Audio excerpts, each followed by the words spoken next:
truths are often unpopular, where standing for conviction can come at a great cost. We look today at a story that has gripped the nation, stirred the soul, and posed a challenge to believers everywhere. The life and tragic death of Charlie Kirk, a man whose voice was loud when many were silent, and whose death is being remembered by many as martyrdom for faith and conviction. Charlie Kirk was a conservative activist, commentator, author, founder of Turning Point USA.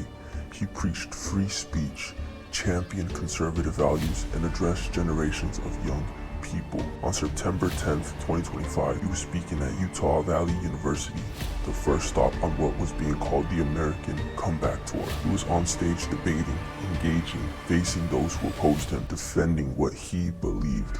Yet, in that settling of expression, in that public forum of ideas came tragedy. He was shot, assassinated while speaking. A bolt-action rifle, elevated position, a crowd of thousands. The suspect, later identified, was charged with aggravated murder. In Christian tradition, a martyr is someone who bears witness to the faith, even unto death, not merely dying, but dying because of witness, of conviction. The question many Christians are asking now, was Charlie Kirk a martyr? There are several reasons people believe so. A standing for truth in a polarized age.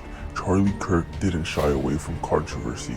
He engaged with critics. He asserted convictions, religious faith, free speech, national identity, moral absolutes. In a time when many tried to avoid conflict or nuance, he embraced both.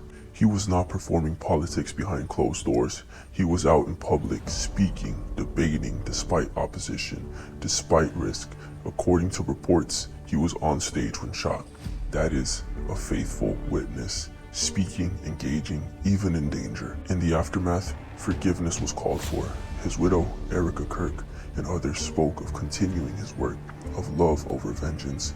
There have been calls to protect free speech, to protect others who speak with conviction, even those whose views some may disagree with. A martyr's example always poses a question: what will we risk for faith, for truth? What prices are we willing to pay to stand firm when many around us opt for safety, silence, or compromise? Let us reflect.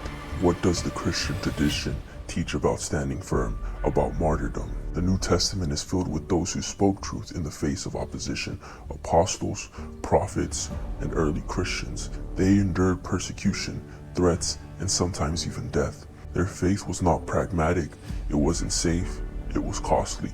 Yet through their witness, the church spread. Jesus himself said in Matthew 10, "Whoever loses their life for my sake will find it." And later, "Blessed are those who are persecuted because of righteousness, for theirs is the kingdom of heaven."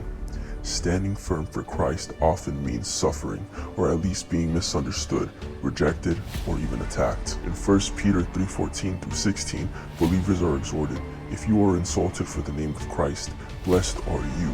Always be prepared to give a defense to anyone who asks you for a reason for the hope that is in you, but do it with gentleness and respect." In Charlie Kirk's case, according to many supporters, he was willing to give a defense, to be a voice in gentleness and firmness, even when the cost was unimaginable. Is that not Christian witness? It must be acknowledged, Charlie Kirk was a polarizing figure.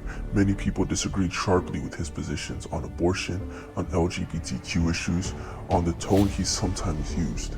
His rhetoric was seen by many as harsh. Some will say martyrdom is reserved for those persecuted for faith, not politics. Others will say he chose a public, controversial platform, so the risk was part of that choice. And others will worry about idealizing a man who made mistakes or whose views they considered wrong or even harmful. Those criticisms are real and deserve engagement. Christian witness is never blind admiration. We are called to test everything, hold fast what is good. Still, Christians can both disagree with some of a person's positions and yet recognize courage where courage was shown, recognize sacrifice even if we do not endorse every message. What then are the lessons? And what challenge does the situation pose to Christians today? Too often, faith becomes something private, quiet, and safe. But what Scripture commands is witnesses, bold, loving, principled. If we are believers, how are we using our voices? Where are we speaking?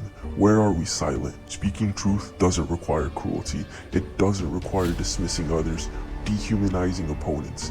It means speaking in love, knowing we too are flawed, knowing we depend on grace, recognizing the dignity of those who disagree. Not everyone will face violence, but standing for faith often means being misunderstood, criticized, or even maligned, even ostracized.